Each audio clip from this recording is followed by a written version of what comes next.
Dear participants, a very warm welcome. As President of the European Law Institute, it is my great pleasure to welcome you all to this second ELI webinar on the ELI Mount Scopus European Standards of Judicial Independence. Indeed, the ELI has decided to organize a total of 3 webinars to discuss in detail several provisions of the new ELI project outcome. The first webinar dealt with the foundations of judicial independence. The second webinar will discuss judicial governance, standards 13 to 23, and judicial appointments and promotions, standard 24 to 29. A third webinar will take place on 12 February 2025, and more information will be provided to you in the chat. The ELI Mount Scopus European Standards of Judicial Independence have been approved by the ELI Council on 9 October 24 and by the ELI membership on 27 November 24. It was published on 2nd December. It comprises 38 standards accompanied by commentaries. It covers a whole range of issues from judicial governance, appointments and promotions, which we will be discussing today, to ethical standards and judicial discipline. These standards acknowledge the need for checks and balances in judicial systems, highlighting that measures aimed at improving efficiency or transparency should not undermine judicial independence. Moreover, these standards address the increasing use of technology in judicial decision-making, ensuring that such advancements do not compromise judicial independence. As already mentioned in the previous webinar, the 4 reporters have achieved a wonderful work, taking into account and considering many different national traditions in order to foster principles that ensure judicial independence in line with the European understanding of it. I would like to congratulate, therefore, the co-reporters, Professor Shimon Chitrit from Israel, Professor Sophie Turenne from the United Kingdom, Professor Leah Wortham from the US, and Professor Friedrich Zoll from Poland and Germany for their achievement. They were advised and supported by a very large range of people, team members from different countries, advisory group, and membership consultative committee members, as well as council members, ELI members at our annual meetings, and of course, ELI Scientific Director, Professor Christiane Wenderhorst, and the Executive Committee. Furthermore, ideas and principles have been tested in many instances, including at the World Legal Forum in New York City in July 23. I'm happy that the ELI can now share and widespread these new standards. We have today, to that effect, a wonderful panel. I will present them as we will go along. Let me, however, first mention that the Q&A function allows you to ask in writing any question you want to ask to the panelists. They will answer them during the Q&A session after the first round of short presentation. So let's now begin with an overview of standards with focus on standards 13 to 29 by Professor Sophie Turenne. Sophie Turenne holds a PhD in law from the University of Paris 2, Panthéon-Assas. She's assistant professor in comparative law at the University of Cambridge and a fellow of King's College, Cambridge. She has authored publications on judicial independence and accountability and has acted as an expert on judicial matters from UK and international institutions. She is an associate member of the International Academy of Comparative Law and chairs the British Association of Comparative Law. Therefore, really a wonderful curriculum in a way to address these overview on standards, in particular standards 13 to 29, and Sophie, you have the floor. Thank you. Thank you very much, Pascal, for your generous introduction. And I would like to thank the ELI for its invaluable support in completing this project. I would also like to thank all those who fed back on this project at one point or another of its existence. And particularly thanks are due to the former and present Executive Committee of the ELI, Paul Gilligan, Lord Thomas, and Bostian Zala. I'm delighted to introduce the second and third part of the ELI Mount Scopus principles on judicial governance and judicial appointments. I will go through the standards more or less in numerical order, and I will draw your attention to points which I think reflect some of the issues faced by European judiciaries today. By judicial governance, I mean the rules, practices, and processes to manage and control the operation of the judiciary and the court system. Starting with Standard 13, it defines the purpose and scope of judicial independence, of judicial governance, and Standard 14 stresses the need for autonomy and independence of judicial governance bodies. Now, as comment 14a notes, this autonomy is necessary regardless of the domestic arrangement on judicial governance. And in this respect, the standards certainly do not aim to develop a unique framework of governance. We know, as I think Pascal pointed, we know that judicial governance arrangements vary greatly among European states. Judicial governance may lie with the executive, with an independent court administration agency, and or self-governing judicial bodies. Responsibilities may also be shared among multiple bodies or allocated to a single figure, such as court president. So whatever the governance arrangement, what ultimately matters is that the body or person in office must be autonomous and independent from the executive and legislature, and that they are accountable for judicial governance as stated under Standard 15.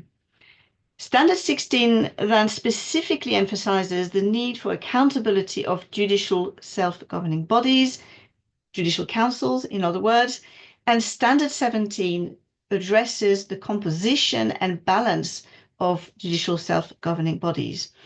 Standard 17 considers the degree, in other words, of judicial self-regulation. And since the same issue arises in relation to appointments, I will address this issue when I consider the standards on appointments. The next standards touch on well-trodden but essential issues in the day-to-day life of judges, namely the financial autonomy of the judiciary in Standard 18, court administration in Standard 19, case allocation, Standard 20, quality and efficiency of justice in Standards 21 and 22, but also the use of technology, including artificial intelligence, in the judicial decision-making process in Standard 23.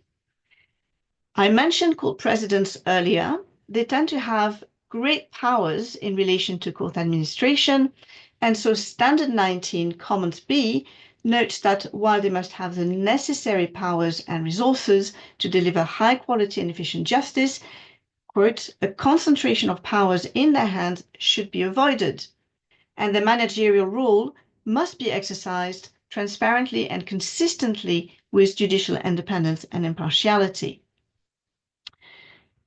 Now, turning to judicial appointments, Standard 24 acknowledges the importance of criteria and methods of appointments for the independence and impartiality of the judiciary. And by judicial appointments, I mean not only the appointment itself, but also the selection criteria and the process itself, and the professional evaluation and promotion of judges. The first factor is the need for objective criteria for judicial appointments, and for this purpose, Standard 25 grounds appointments on merit. The notion of merit has been regularly criticized for being elusive and giving way to self-serving judges or a self-serving executive. And so Standard 25 provides that merit must be, quote, defined by adequate, objective, and published criteria having regard to high standards of professional qualifications, integrity, ability, efficiency, and the objective needs of the court. Our explanatory notes, in particular point 4, offer some details on the legal and judicial abilities and the personal qualities of a judge. But importantly, merits may be differently understood depending on the judicial post in question, as emphasized in Standard 25. And I want to just make some brief comments in this regard. At the one end of the spectrum of the judicial role, at the lower court level, we see an emphasis on professional expertise, on routine judicial business. And at the other end, senior judges may need to grapple with difficult issues of great political interest. So in the case of senior judges, they carry great responsibility as an organ of government, and they may need to be more creative or wary than the lower court judges. Senior judges, in other words, speak in the name of the law and in the name of society. Criteria for selection to senior positions, therefore, may give greater weight to qualities beyond legal expertise, such as mentioned in Standard 25C, quote, mental and moral fortitude appropriate to a culture of judicial independence, and also awareness of the social context in which legal disputes arise, where this may help to explain a law's purpose, its typical function, and its effect on people or society as a whole. Now, this awareness of social context does not itself require the appointee already to be senior. It follows that when it comes to promotion, our Standard 27 comments L provide that, quote, although relevant professional experience is an important condition for promotion, seniority must not be the primary consideration for promotion. A further reason is that, as noted in this comment, when promotion is primarily associated with length of service, choosing among candidates who are all formally equally qualified can too easily rely on loyalty to other judges or politicians. Instead, the standards suggest that it is important to base promotion, like initial selection and appointment, on qualifications, integrity, ability, efficiency, and the objective needs of the court. Standard 27 on evaluation and promotion develops those points further, and Standard 26 affirms the need for a fair and transparent procedure for appointment. Now, Standard 28 is concerned with the composition and balance of the selecting body for appointments. It aligns broadly with Standard 17 on the composition and balance of judicial self-governing bodies. So the question is where the standards overall stand on the issue of judicial self-regulation over appointments. And this issue is best understood, we suggest, by considering how far we need to avoid political influence in judicial appointments and how far we need an independent body representing the judges to make the appointments. In this respect, our Standard 24 affirms that political considerations cannot prevail over merit, but it doesn't follow that the appointment process itself must also be insulated from politicians. The involvement of politicians may in fact give greater legitimacy to judicial appointments. Our Standard 24 therefore occupies the middle ground with an emphasis on the need to, quote, safeguard against selection and appointment that might be perceived as biased or directed towards undermining the independence and impartiality of the judiciary or the quality of justice. Next, on the extent of judicial control over the appointment process, our Standard 28 endorses the common use in European systems of some independent advisory or recommending body to select candidates for appointments. And in this respect, our standards note that there is no single appropriate model in setting up a selecting body. Instead, what matters is the manner in which members are appointed and the manner in which the composition of that selecting body guarantees its independence. So in concrete terms, we need to look at who the selecting and appointing authorities are, what role the judicial community plays in a selection process, how decisions to appoint judges are made, and the guarantees of independence in relation to those factors. In Comment 28H, the standards maintain a majority of judges in a selecting body and a clear separation and independence from the legislative and executive powers as a guarantee of professionalism and independence. Under 28H, quote, the membership of the selecting body must normally include a majority of judges chosen democratically by other judges without undue pressure from judicial hierarchies. Comment 28I also endorses the participation of lay members, understood broadly as non-judicial members, in the selection process. And this is because the inclusion of lay participants in a selection panel can be seen as a way to open a closed judicial system, and therefore as a way to reinforce the integrity of the appointment process.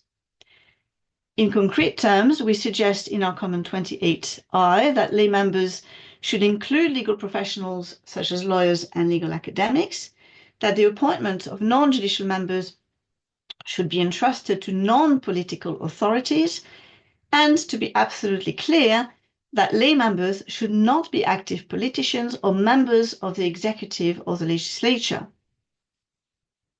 To conclude on the matter of judicial self-regulation, the standards emphasize minimal interference with judicial work by the executive, but they also aim to ensure that not every matter, including promotion, is decided by an oligarchy of senior judges at the top of the profession.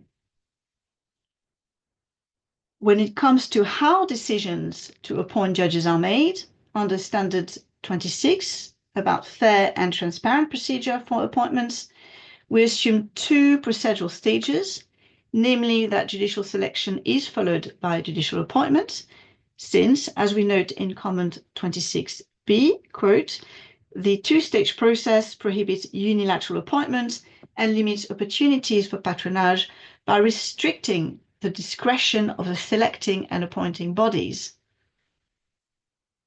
Since our concern is to restrict the discretion of the appointing bodies, the standard's preference in Standard 26, comment I, is that the appointing body should nominate only one candidate per vacancy.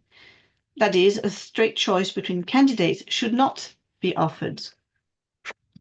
The appointing body may well instead have a veto power and decline the selecting body's nomination, and in such case, we suggest under Standard 26, comment J, that, quote, the appointing body must set out adequate reasons and request reconsideration of the matter by the selecting body in light of the reasons provided. And we apply the same safeguard to the selecting body. In light of the experience of some European countries, we believe, as noted under 26 comment J, that providing reasons to demonstrate, quote, a sufficient assessment of the candidate's merit constitutes an important safeguard to prevent the selecting body from acting out of political or other improper motives. So the standards emphasize very much the need for accountability as much as the need for independence and autonomy of those entrusted with judicial governance. I would, however, stress that the broader environment beyond legal requirements also matters if we are to address the beliefs and attitudes which condition judicial activity and which therefore influence judicial governance and the judicial appointments design. In conclusion, then, we have tried to avoid a one-size-fits-all approach. Our standards can be used, we believe, by countries with different frameworks and different traditions, but we do urge every country to show a willingness to distinguish between merit and seniority, between political input and political appointments, to consider differing criteria for different levels of seniority, and above all, to enable judicial self-governance while ensuring public accountability. Thank you for listening. Thank you very much, Professor Turenne. Thank you, Sophie, for giving us a very good insight of these principles and addressing also one of the main aim, I think, which is to avoid one-size-fits-all approach, but at the same time, having clear guidelines on the procedure, on the way to ensure the minimum standard that are required here. We will, of course, now continue our reflection on these standards, but from a different perspective. And thanks to Sasha Preschel, she's been appointed professor of European law at the University of Tilburg in 1995 and in the law faculty of the University of Utrecht in 2003. Between 2010 and 2024, she was a judge at the Court of Justice of the European Union, and between 2018 to 2024, president of the third, respectively second chamber of that court. Sasha Preschel still holds a chair at the Utrecht University as an honorary professor. She's a member of the editorial and advisory board of several national and international legal journals, and of course, author of numerous publications, in particular on judicial protection in the EU, on various aspects of the relationship between EU and national law, fundamental rights, and further aspects. Sasha Preschel is a member of the Royal Netherlands Academy of Arts and Sciences and received a honoris doctora degree from Tilburg University and the European University Institute. So with her experience as both an academic and a long-term judge, we are very interested now to listen to you to see what are your reflections on these standards. You have the floor. Thank you very much for being with us. Thank you very much for your kind introduction. And let me first of all congratulate the ELI with those standards. It is important to have the standards, modernized standards, which are brought together in one single document. And what I appreciate also immensely is not only the standards, but the comments as well. In concrete cases, you see, as always, that the devil is in the detail. And the standards as such are fairly general and abstract, but the comments really help to make those standards operational in concrete terms, and that is tremendously helpful. Well, the standards and comments relate to many problems of judicial independence the Court of Justice of the European Union has been addressing in its case law ever since 2018. Those cases came from Poland, Hungary, Romania, but not only. There have also been some cases from Croatia, Bulgaria, Malta, Spain, and Germany. And the main problems in those cases, and here I am obliged to simplify enormously because the cases and the problems were quite complex, but the main problems were irremovability of judges, in particular the changes to retirement age as a tool to sideline a group of judges. That was the topic of the last seminar. Another important subject was the disciplinary regime, the disciplinary body, the disciplinary procedure, issues to be discussed at the next webinar. And the third group of problems related indeed to appointment of judges, the topic of today's seminar or webinar. Well, according to this case law on appointment, the court has said that the final nomination by a political body, prime minister or president, is as such not problematic, provided that the leeway, the discretion this person have, is well circumscribed and limited.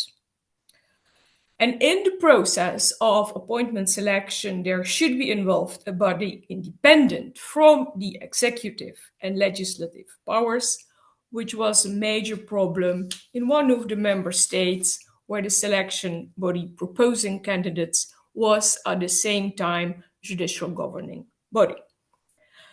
Moreover, in this process, objective and verifiable merit-based criteria must be applied.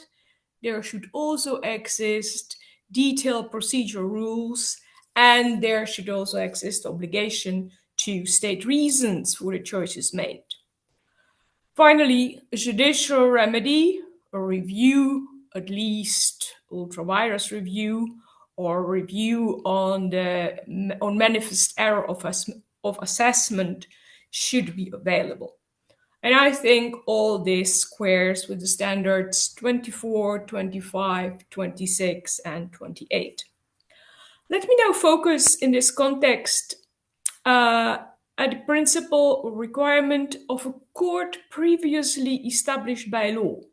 This principle features prominently in the ELI standards on the appointment of judges.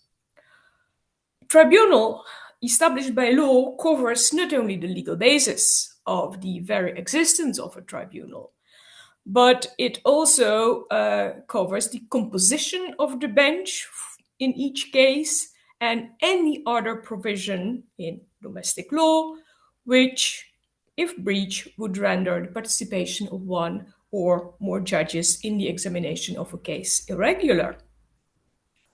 This includes also the process of appointing judges, and if there is a flagrant breach in the procedure for appointing judges, then the requirement of a tribunal established by law is not satisfied.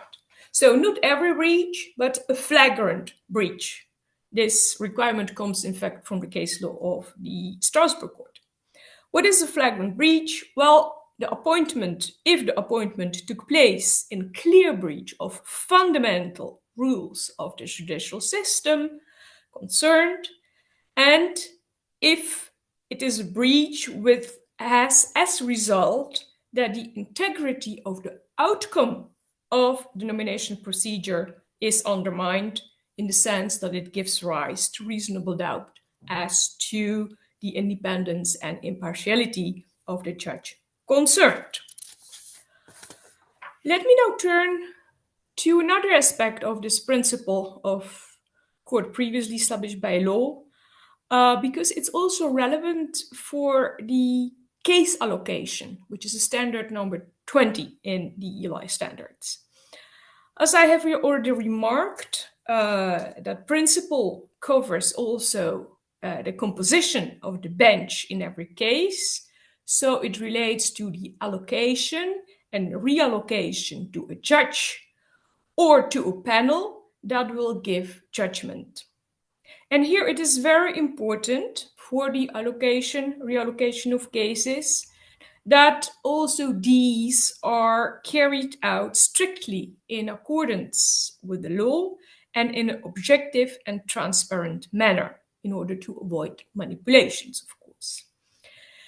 Moreover, the principle also requires that there are rules concerning the composition of a judicial panels, rules which are transparent and known to the litigants and which preclude any undue influence or interference in the decision-making process relating to a case by a person from outside the judicial panel responsible for that case.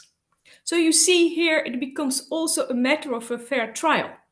The panel had to decide a case must be a panel which is known to the persons, to the parties, and the parties must have been able to forward their argument before this panel. So this panel must have had heard those persons. And this approach also illustrates that judicial independence includes also internal independence within the court. So, bluntly put, if a president of a court would instruct a panel how to decide a case, then it's done with the independence, of course, and also with the requirement of previously being established by law. Now, these are some relevant aspects which I wanted to add to the presentation of Professor Turenne. Let me just draw up with two general points. First, there are various specific sensitivities in those judicial independence cases, in this case law, sensitivities which are clearly mirrored, in my opinion, in the standards as well. On the one hand, the court has repeated several times that the organization of the judiciary and judicial proceedings is a matter of competence of the member states. On the other hand, in exercising this competence, the member state has to comply with the obligations under EU law. So here, EU law sets minimum requirements, draws red lines, and the Court of Justice performs a certain review, but there are no blueprints. And it was equally now just by Professor Turner emphasized in relation to the standards that also those are recognizing the diversity of the national system and also the standards are minimum. So there is in a way same approach. My last point, second point, is a point of how the Court of Justice assesses those cases of judicial independence. Here, the assessment is a concrete and global one. That means that the various rules and measures to be taken into account in the assessment should not be considered in isolation, but they must be put in a broader context, and that corresponds closely with Standard 38. Why this approach? Well, it might be when considered separately, all those rules or various rules or measures may not seem objectionable as such. But when you look at the cumulated effect, then there may be a problem of lack of independence. Second, it's not only the rules themselves and their cumulated effect as such, but you also have to look at the way they are applied and how this application works out. So this test may finally also reveal the real intention behind the rules, which finally also plays a role in the overall assessment. And this assessment goes in two directions. It may point at the lack of independence on the one hand, but the result may also be that overall the independence of the judiciary is sufficiently safeguarded. For instance, when a weaker point in the system are compensated by some firm guarantees, like the possibility to apply for a review, for instance. And indeed, again, the overall context, in particular political context, is crucial. These are the thoughts I wanted to share with you, and I thank you for listening. Thank you very much. I think this was very useful and very interesting perspective, Judge Preschall. I think indeed the overall approach is fundamental. And at the same time, of course, and maybe we will have questions linked to that in the Q&A. And at the same time, of course, it should not be an excuse to not fulfill some of the requirements, pretending that others are fulfilled. And if I may say so, the burden of proof lies, of course, also on some people who say, okay, maybe we do not fulfill completely this one, but what about the other aspect? Thank you very much indeed. And now I suggest that we continue from a different perspective. We have with us Matej Aceto. He's judge at the Constitutional Court of Slovenia and has been its president between 21 and 24. He came to the judicial bench from academia as well, having been teaching at a number of universities, most notably at the University of Ljubljana and at the Katolika Global School of Law in Lisbon. His primary field of expertise is European Union law, but he has learned to embrace the fact that constitutional issues traverse all legal areas without discrimination. And so we are now thrilled to hear your perspective in this transversal approach maybe to these standards 13 to 29.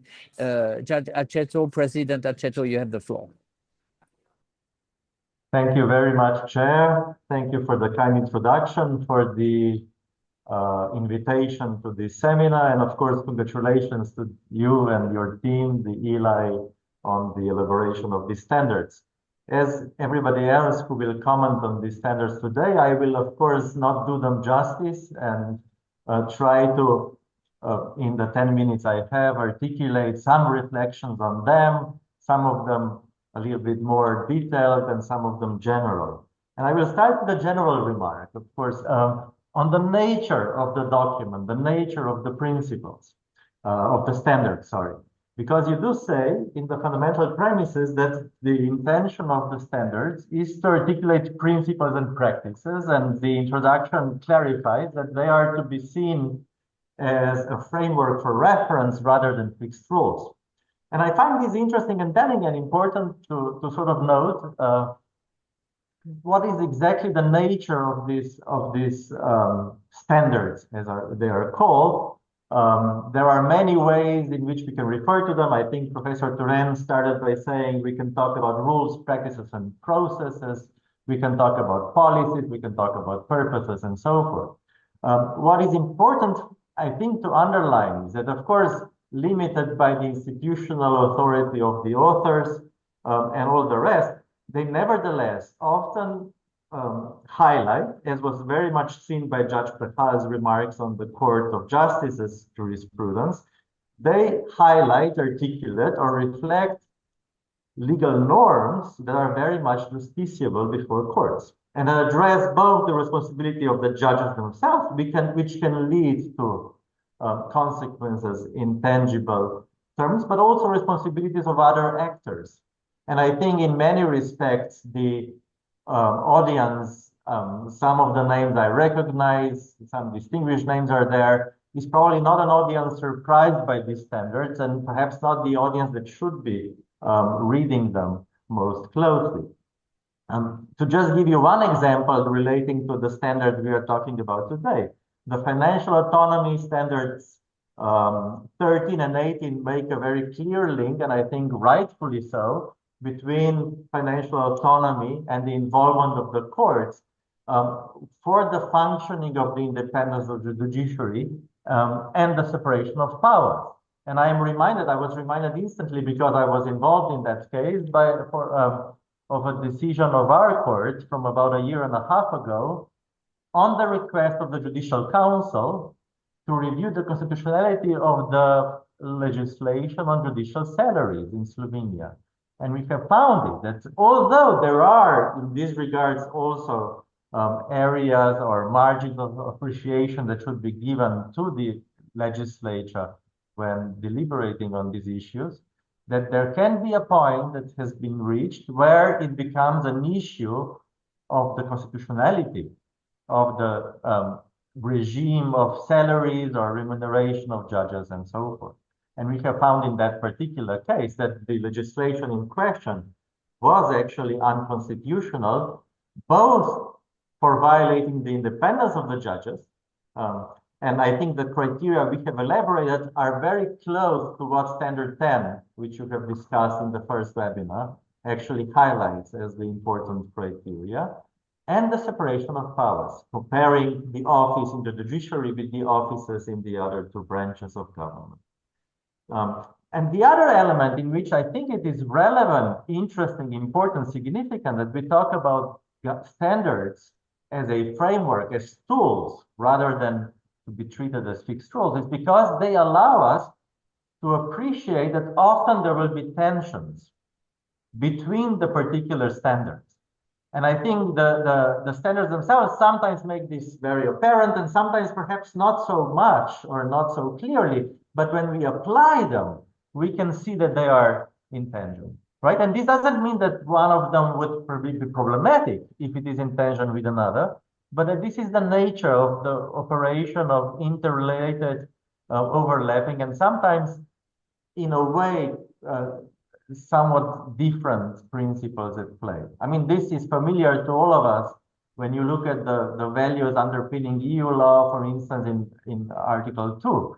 They are all extremely important and significant, but they may be in tension with one another. So to give you an example of that, Standard 24 talks about, and it was referenced today, about the important role of the selection, appointments, and so forth of the judges, which of course should promote the independence, impartiality, and quality of the judiciary, but also enhance public confidence in the judiciary.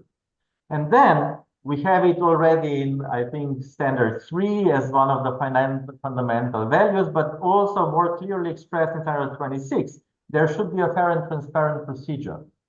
And I have seen this in action also when, for instance, we had elections of new constitutional judges to our court, that this process, for the best of intentions in pursuing transparency, can sometimes lead to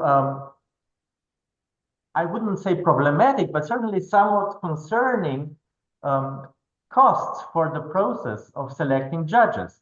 The more the judges, the candidates for judges are exposed to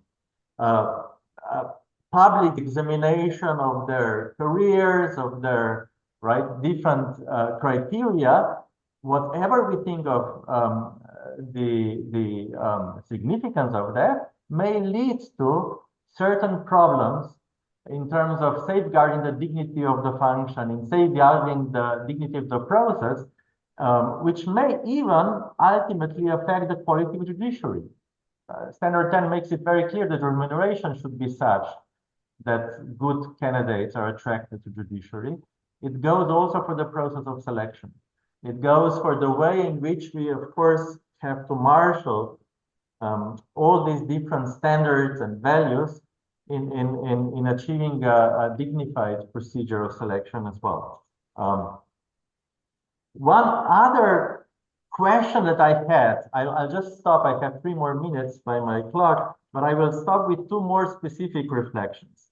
One standard I like a lot, but I couldn't help to think about how far you would like it to go, is standard 29, that talks on the need for the composition to be a fair reflection of the society, its diversity. We can very easily agree with this, and I think the Commons, and I was also heartened to see Professor Turen very often refer to Commons, right? And I think that this is really the way that perhaps also the standards should be read always. The standard itself together with the Commons to clarify what the tool it is supposed to be means.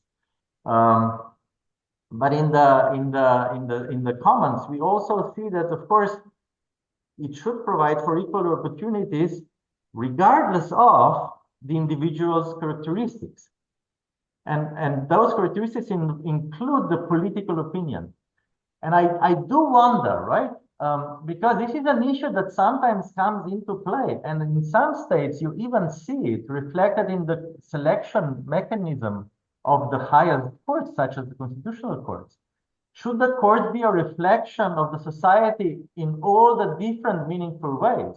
So not only the diversity, underrepresented groups, or gender equality, which I think we can very easily agree on, but also in terms of political opinion. So the different types of political opinion should be represented in the courts so that this reflection would also go that far. It's a slightly, I think, provocative and in some regards, maybe a problematic discussion to have, because it, of course, then highlights what Professor Turen was saying before. There should not be a danger of political process co-opting the mechanism to promote biased or in a way, directed appointments. And the very last, for the last minutes, concrete point, I think the longest standard and Commons in this section, at least, is standard 23 on technology. And part of it is AI. And I think there's also a small tension there in the standard itself. And I just would like to provoke a comment, a further clarification of that particular detail for my sort of sense of sleeping well at night. Paragraph 1 of standard 23 says, of course, AI and other technology should be guided and governed by judicial independence, impartiality, the right to a fair trial.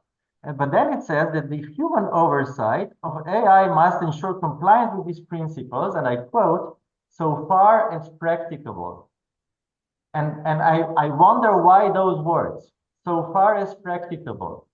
We do know that AI works in mysterious ways, that sometimes the outcome is not clearly related and reasoned by the AI,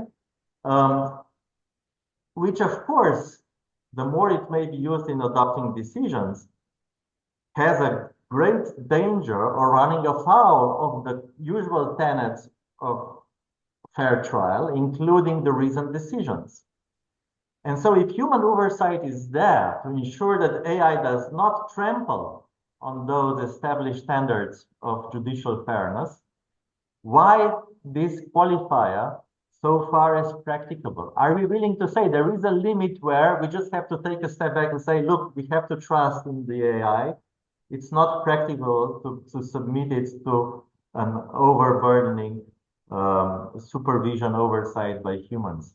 I am reluctant as a human to give it up at a certain point, the right to have that oversight being conducted. So I wonder, this is a concluding remark to provoke response. Thank you very much. I look forward to the discussion. Thank you very much, President Aceto. I think these remarks are very well taken, and also to underline the tensions, enlighten, of course, also some of the very central principles. I'm sure in the Q&A we might get back to the Standard 23 or the issue about political opinions. You may know that I'm Swiss, so maybe this resonates also very specifically to me, but I'm not here to discuss that. So we will go to the next panelist now, Fernando Bas Ventura. He's a judge as well of the Portuguese Supreme Court of Justice and a former constitutional judge. He has been the director of the Portuguese Center for Judicial Studies since 2022 and a member of the steering committee of the European Judicial Training Network, EGTN.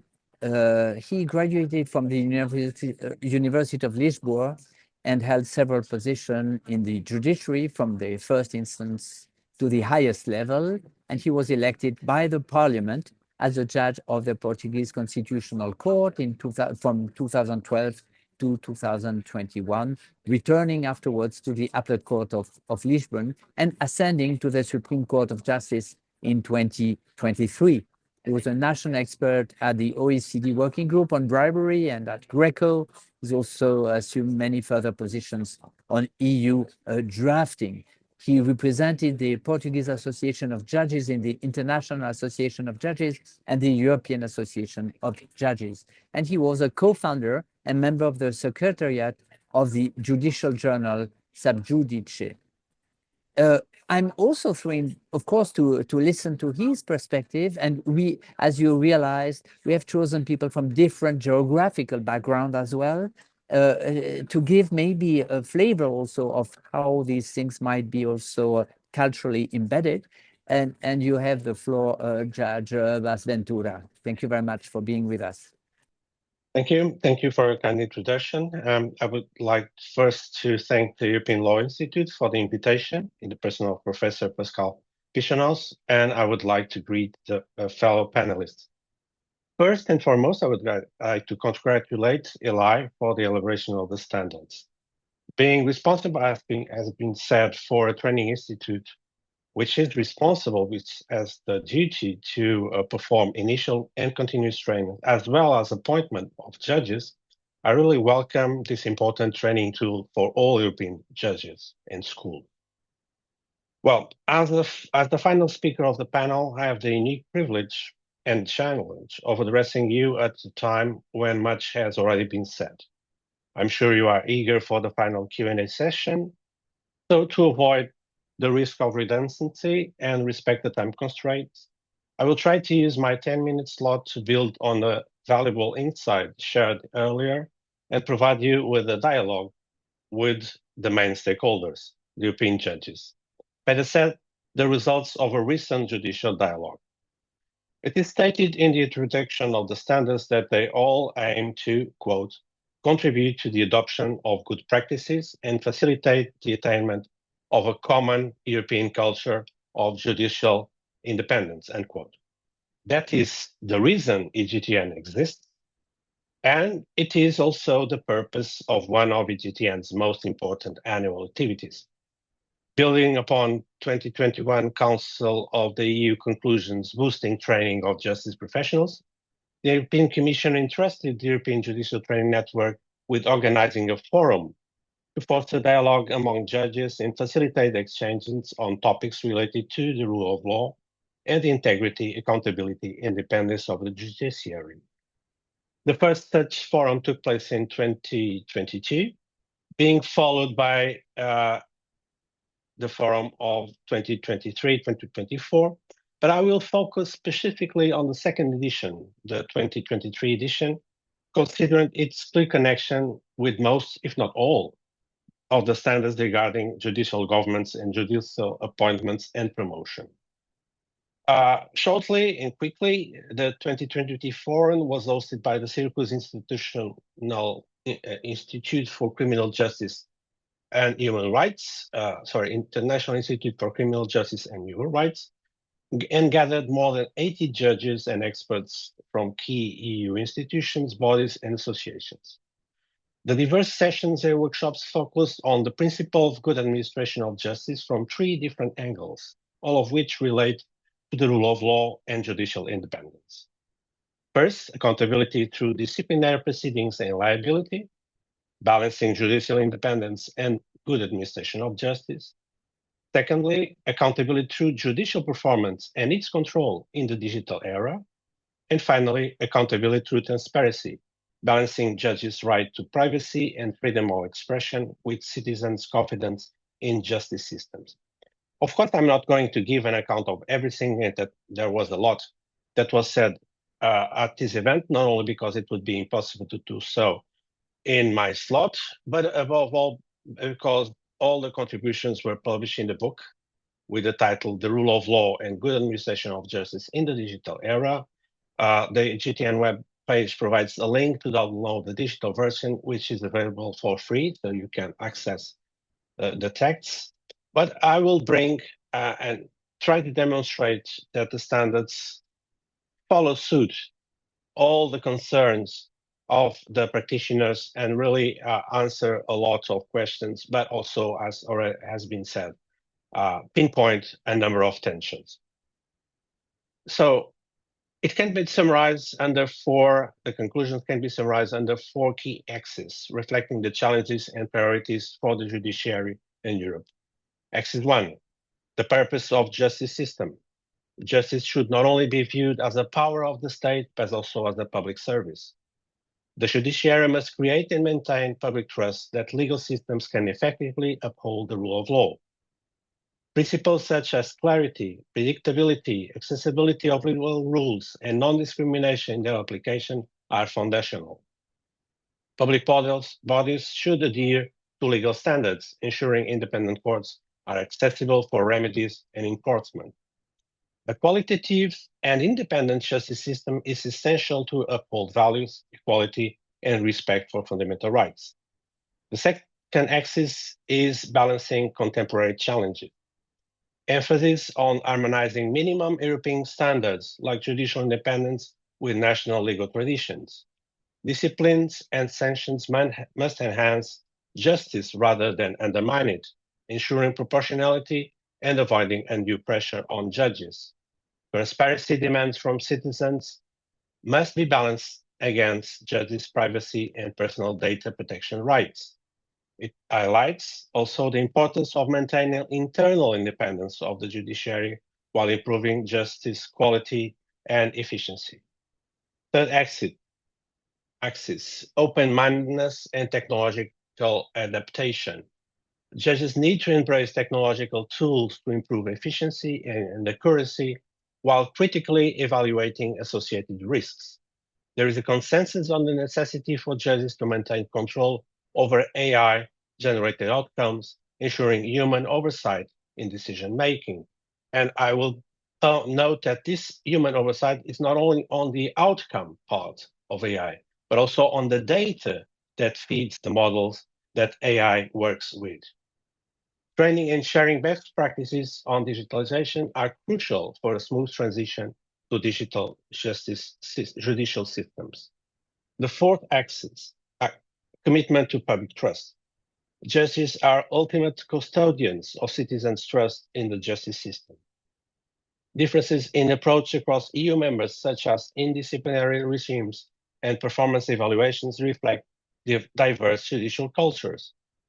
Despite these differences, shared objectives include fostering public trust and upholding judicial independence as a pillar of the rule of law.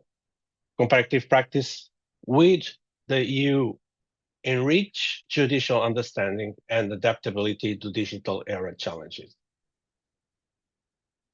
With the time constraint, I would like only to raise your attention to one of the speeches, speech by Professor Richard Devlin, which used a metaphor of a temple of justice to conceptualize the foundational principles required for effective judicial governance. And he really put it in the shape of a temple, with the foundations, the norms, the principles that we all have to abide, and then two pillars, like the Greek temples, that support judiciary's integrity, independence, and public trust. And the overarching concept, the roof of the temple, is public trust. And that is the role of the petitioners, the judges, to act as stewards of public trust, to ensure that all those foundational principles are not in danger, but in itself, as has been said, being processes as the pillar or resources as the other pillar, we find a number of elements that in itself have tensions.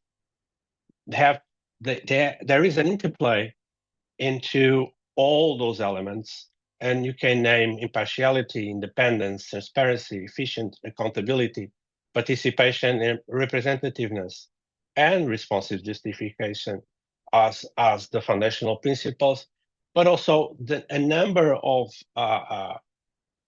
core elements, budget, appointments, that are covered throughout the standards that ELI has drawn on. And this idea of temple of services serves as a framework to illustrate the interplay between these pillars. It emphasizes that the judiciary strength and legitimacy depend on maintaining a balance among those principles. Professor Devlin underscores that any weakness in one pillar could compromise the entire structure, threatening the judiciary's role as guarantor of democracy, rights, and the rule of law. This metaphor provides an holistic version for judicial governments, having judges as managers as well, emphasizing the need for vigilance, adaptability, and the adherence to core values amidst contemporary challenges.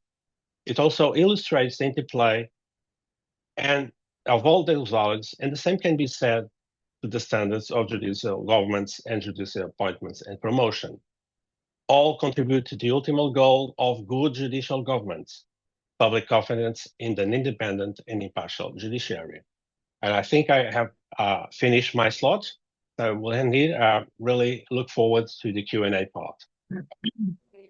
Thank you very much, Judge Ventura. I think this was really important. And as you mentioned, EGTN is an important actor also to create this common culture. And the European Law Institute is really pleased to have the EGTN as a member of the European Law Institute, because we can also benefit from this experience in their various projects.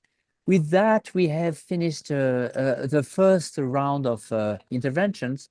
And I would be happy now to have not only questions by the audience, but first I would ask Professor Shimon Chitrit to come with a kind of respondent position or discussant, but also being one of the co-reporter of this project, maybe to react on one or the other ideas that have been raised and either clarify, extend, or whatever you want to do. But I think it could be interesting to have you speak now. And so, Shimon, you have the floor. Professor Chitrit, you have the floor. You're still muted. You have to unmute yourself. Sorry. Perfect. Thank you, Pascal, and thank you, everyone, for the presentations of which I was very impressed. I will begin by a reference to what Justice Ventura mentioned about representativeness or participation. We selected fair reflection instead of using representativeness.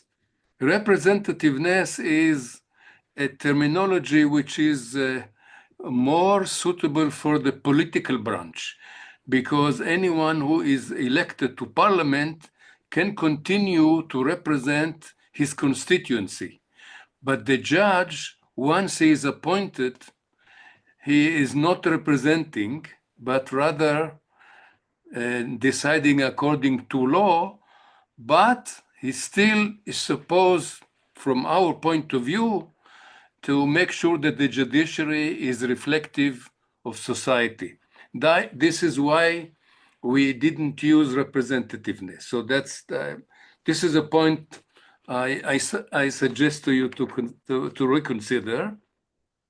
In fact, in the New Delhi Code, which was the previous version of the Mount Scopus standards, we use representative, but then we changed it to fair reflection.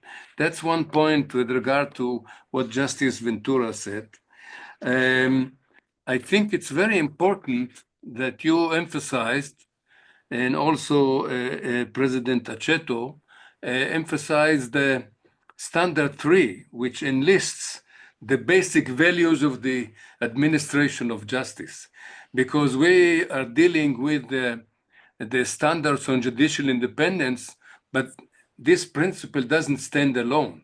It has to be viewed in general and to take into account efficiency and quality and public trust and accessibility. And so I think it's very important that you emphasize these values, and we, of course, gave attention to them.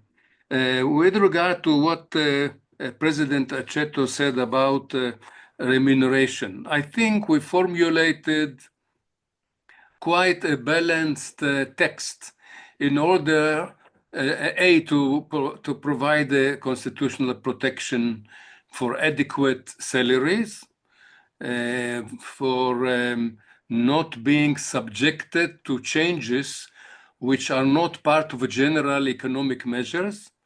And I think we also took note of many comments that we received along the line of consultation with stakeholders to include also protection of pensions of judges, not only during their term of office, but also after retirement. So I think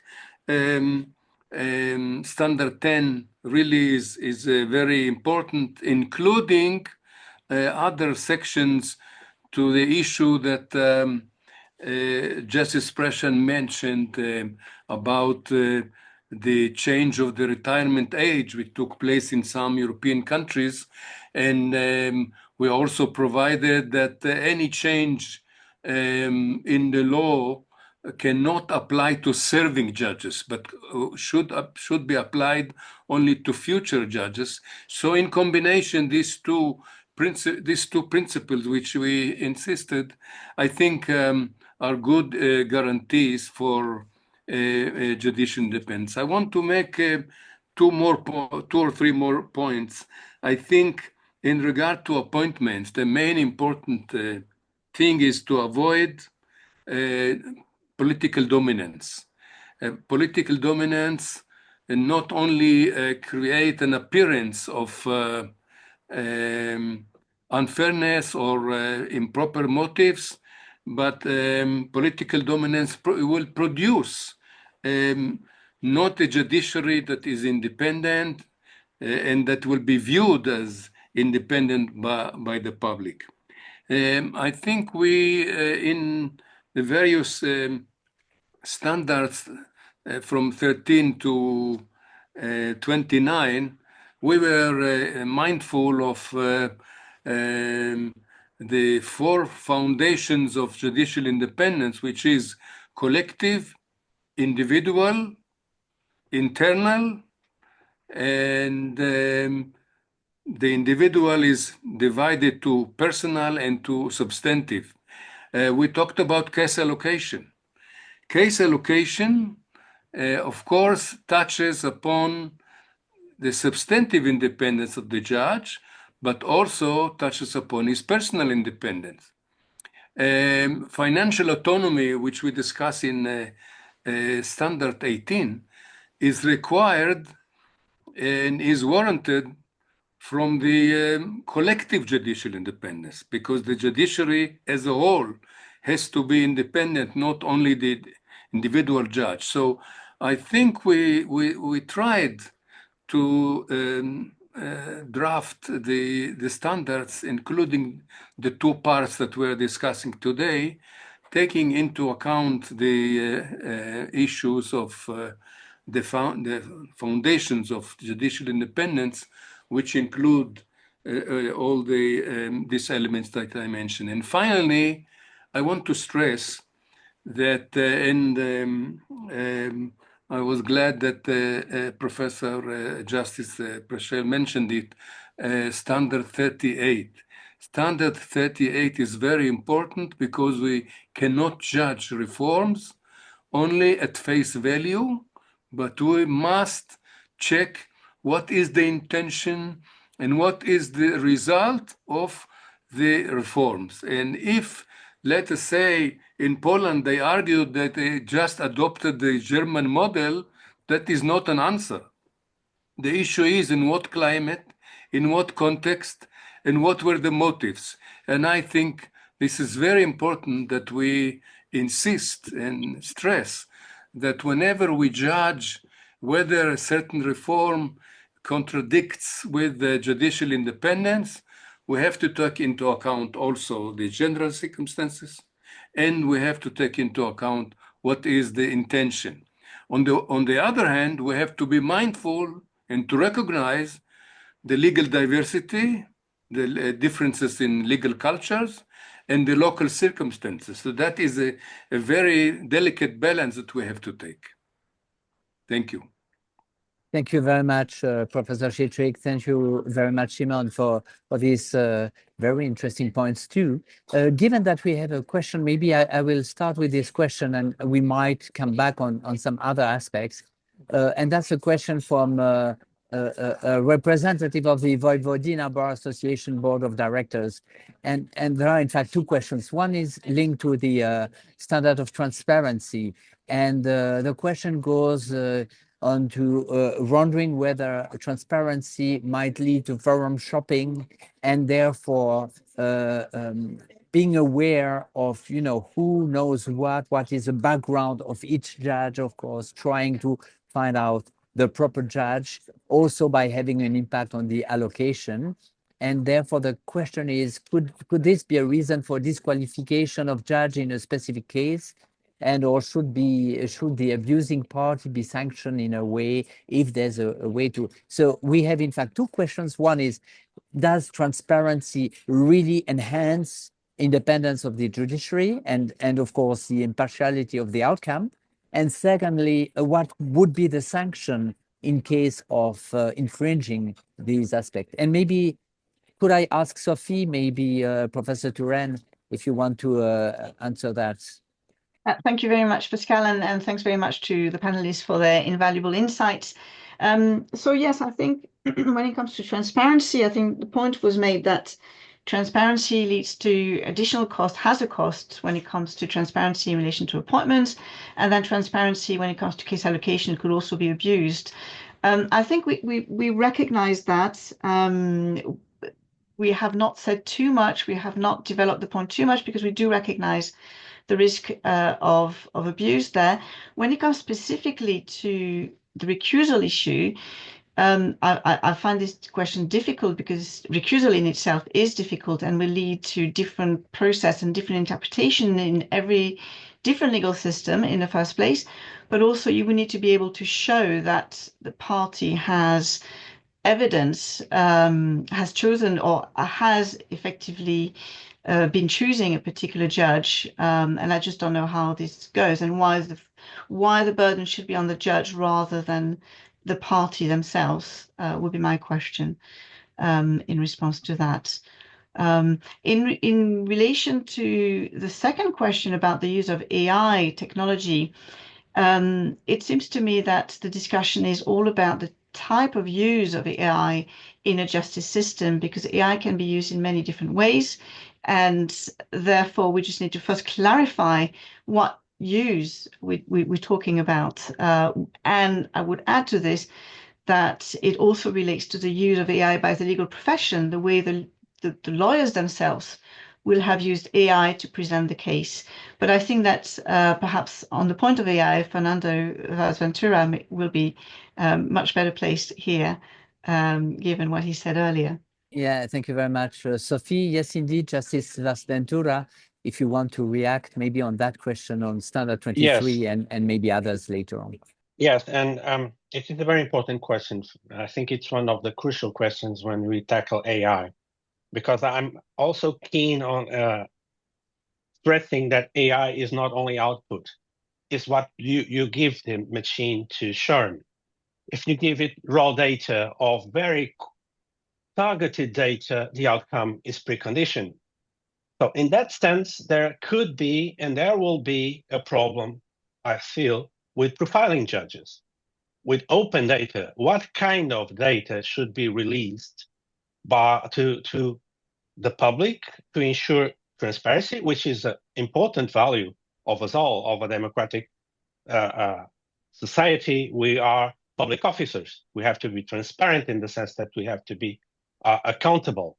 But on the other hand, AI could really step in the problem of profiling judges and also the protection of data. And the whole discussion that has been going on, and I think Sophie is very aware of that, because France has been at the forefront of discussing the question of open data, and the data that had to be released on the judgments has to be really tackled. And we have to be sure that the oversight is human. We use AI as an instrument, not as the final purpose, not as the start and the end of the trial. So the question is very important. I don't think it is a recusal issue. It's more of a issue for the institutions have the responsibility to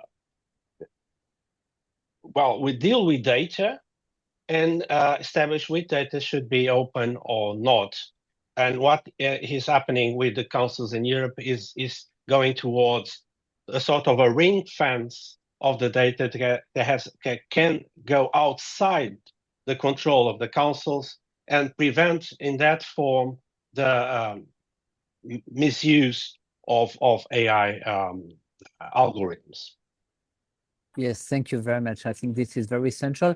But indeed, the question also could be linked to the allocation of cases, where one may also use AI. And then the question is, again, as you mentioned, which data set is used to feed the AI allocating system, so that maybe new judgment might feed the system itself to decide whether such judge might be allocated this type of cases. So it's not only based on the algorithmic decision-making processes, but also in the allocation indeed. And that makes it even more complicated probably to oversight the data set and the algorithm itself. Now I saw that Professor Judge Sasha Brüschel, you moved your hand, so I don't know whether you wanted to react or whether it was just a movement.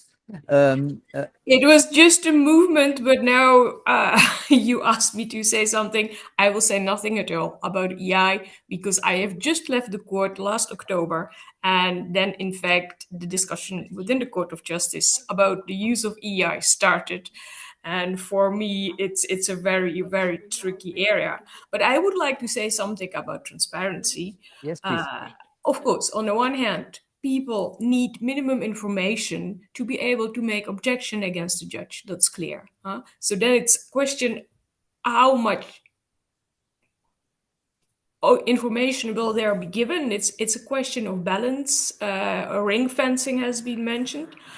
What I also find problematic in a way are two other issues with transparency. This is what Mattia Aceto said about the nomination of judges. I know a number of cases where, because of the transparency, people just didn't want to show interest for a post of being afraid being damaged if they would not be nominated. It is a very human consideration, but I understand it. And we have also seen in the Court of Justice, in one of the Polish cases, how transparency can be abused. When the judges in Poland have been asked to register in their membership of associations, of NGOs, and some other things, which all that had to be put on internet, again, in the context, in that political context at that time, it was very dangerous because it could have been used to harass the judges and to influence their decision making. So transparency is very important. It's crucial on the one hand, but on the other hand, think all the time before you really lay down rules on transparency, because it is a very delicate balance which have to be really considered carefully. Thank you very much. Of course, everyone has in mind the hearing of future Supreme Court justice in the US, where disclosure goes pretty far.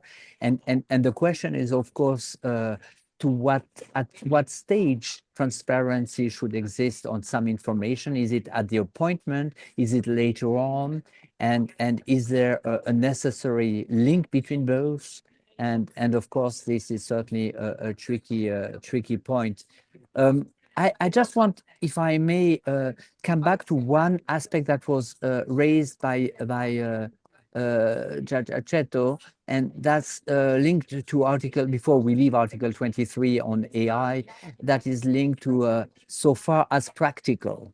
Because of course we discussed a lot within the European Law Institute how to draft this, and the reporters did a wonderful job in trying to find a balance between all this. But of course, if you think of a large language model, you can of course check the data sets, but that's already dynamic, so it might be very difficult, especially if it's an open data set, to check exactly what is in it. And then you may check the output, but the difficulty will be to check, I wanted to say the reasoning, but there's no reasoning in large language model. It's based on statistics and occurrence of words, letters, words, and so on. And therefore, the question is really how practicable it might be at this stage. Maybe it might be different in 2 or 3 years from now, to assess the process and to determine whether this process is guaranteeing independency, is enhancing impartiality, and so on. That might be difficult if you only look at the data set that is open and at the result that might be driven by something that is still, to some extent, at least a black box, and is not functioning on a kind of rational proceeds. And so in that sense, at least that's how I understand this addition as practicable. Not to undermine it, but in a way to take, as was said before, to take reality into account also to that extent. But that was a personal comment. And Sophie, please. Yes, just to thank you very much, Pascal, for making that comment. I fully agree. It's very much related to the fact that we know AI is not necessarily explainable, and that's the difficulty. But it draws attention to everything else around it. It draws attention to the data, to all the different actors who were not involved before in a judicial decision-making process and who are now involved in it, and all these authorities who will certify that everything is going as planned with the technology. And I think that's what the as far as practicable also refers to, that there are other actors who come into play that were not there before in the judicial decision-making process, and we need to check much more what they are doing in relation to the data and the way AI works. Yes, thank you very much. Shimon Chitrit, please. I think these qualifying words are intended to say that some balancing is required when you have to make the decision. It's very simple, because when you now talk about, in fact, something that is developing, okay, it started, it is used, but it's developing. So I think these three words are suggesting be careful and try to do the right balancing when you shape the practices that you use in the recourse to technology in general and to AI in particular. Sorry. Thank you very much. I see that we have a further question, so maybe we can take that question, which is about how these standards would apply to the recusal of a judge who, this is a very specific question, but who in a system where the head of state appoints the judges was allocated a case involving the prosecution of that former head of state for allegedly violating the criminal law. So we are not asking for a legal opinion here, but maybe to what extent already these standards may be helpful as guidance, or to what extent they are not addressing these issues for good reasons. I don't know whether Shimon or Sophie, Shimon, yes, please. Well, I can try to answer this question. Of course, this is if the authority, that means the appointing authority, is the president or the head of state, first of all, we have to ask if it is after a selection process and the name is presented to the appointing authority, then I think it would not require disqualification, because the process of selection was two-stage, and the role of the president or the head of the state is only, let's say, the giving the official stamp by his signature, also depending whether he has a veto power or whether he is performing a figurehead function. That's one comment. The other comment is that in the situation that the appointing authority is the head of state and he appoints by himself, and he is the final authority and he is the selection, this is, of course, very complicated. And I would assume that the judge, if the appointment is recent, I would think he has to recuse himself. If the appointment is many years before, I think the time lapse would probably weaken the expectation for him to disqualify. That's the general analysis. Without knowing the details, you have to check all the options. So this would be my answer according to the question as it put. Thank you very much. Indeed. And in the executive committee of the ELI, we have an attorney that had to play the role of a prosecutor in dismissing a minister minister. And there again, there are many ways to deal probably with the issue, but you have to have a strategy and something that is in place, as you mentioned earlier. Given that we have only a couple of minutes left, I wanted maybe to ask all our panelists to say briefly something if they want to react on something or to stress a final point before I make some closing points. And maybe I will begin with Judge Matei Aceto, if you want to start with this round. Sure. Most of the questions, there were not many, but the questions that we did receive related in different ways to the question of who should judge you. And in many systems, including our own, there is a notion of the right to a lawful, or as we sometimes call it, the natural judge. And I think the issues of recusal, the issues of case allocation, and all the rest, of course, should make the abuse impossible, or at least very difficult to even contemplate in this regard. And when it comes to the issues of AI, I think a part of the question is, are we willing to give up? That's a slightly different, a new meaning to be given to the word natural, right? The right to a natural judge. Are we willing? Thank you for your helpful clarifications, Mr. Chair, but the question is, are we willing to give it up, right? Are we willing to give up that notion that we should know the reasons behind the decision? and to say, instead of knowing the reasons, we should know and trust those who have come up with the algorithm, and say they did not have bad intentions at heart. The principles on which it was based were sound, but then the decision is the black box. And that's a question which I think has not yet been resolved, and is going to be very difficult to be resolved the more we move away from what I think the first question was asking about, whether it's about the consent, right? If people give consent, I think a lot of it is acceptable. But if people do not give a consent to automated decision making, then the issue really becomes very difficult as to what supervision, what oversight, and what possible recourses they can have. I stop there. Thank you very much to everybody, including the Thank you very much for this point, which is very well taken.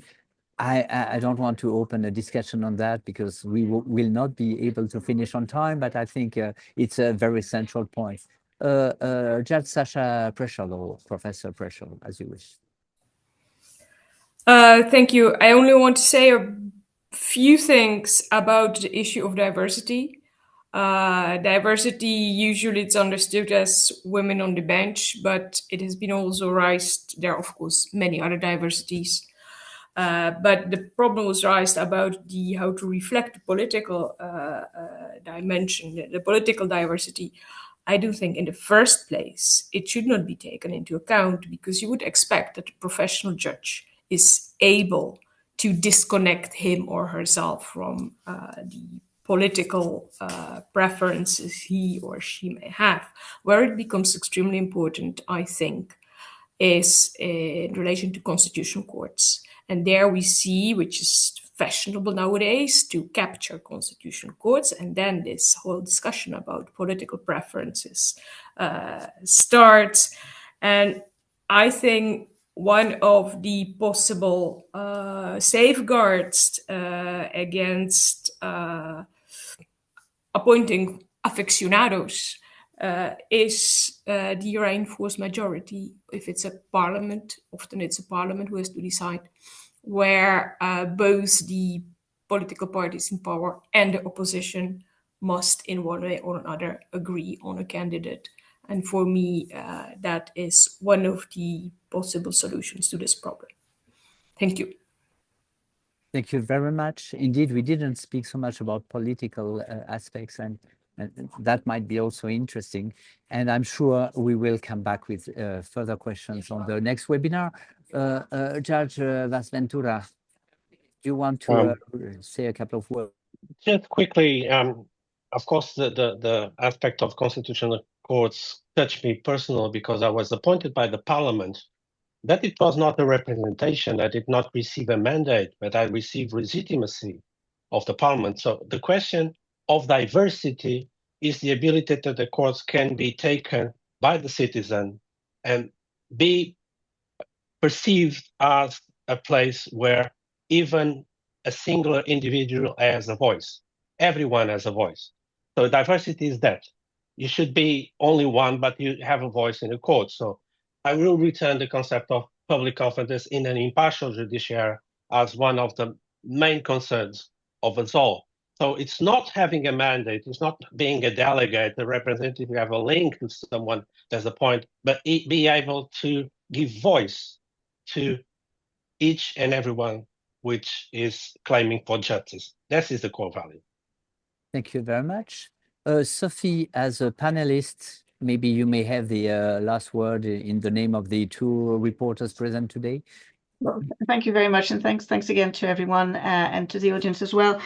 Yes, perhaps to emphasize that what everyone I think has said, which is that we do have in this document a range of norms which are justiciable, but often the question is raised of a double standard, and so we do need to have a global perspective and to consider all the connections between the different aspects, between the different standards, to have a full and better and more accurate picture of what is going on in a particular country.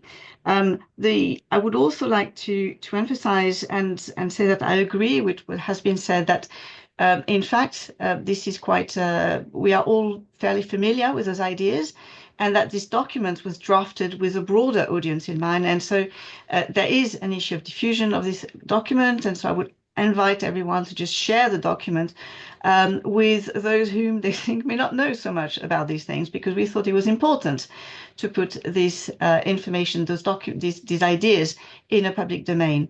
And finally, I just want to, yes, emphasize, go back to what has been said, that when we look at judicial independence, it's because we think independence serves impartiality, and impartiality is there for the community.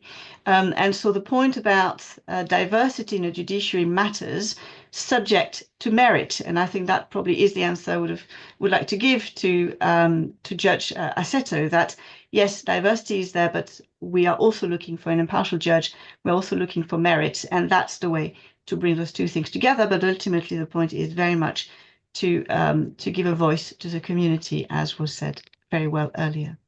Thank you very much. I will forego Professor Shetrit because of time, but I hope he will forgive me, and he will certainly have a voice again on our next webinar on the 12th of February, same time, 12:30. In the meantime, please let me thank again all the panelists for their very valuable insight and comments and speeches, because I think that helps us to understand better not only the principles, but the very core of the independence of the judiciary. So thank you very much to everyone. Thank you to those who attended also this webinar. And I look forward to meeting you all again on the 12th of February for further aspects to discuss, as was mentioned. Thank you. Have an excellent day. Bye-bye.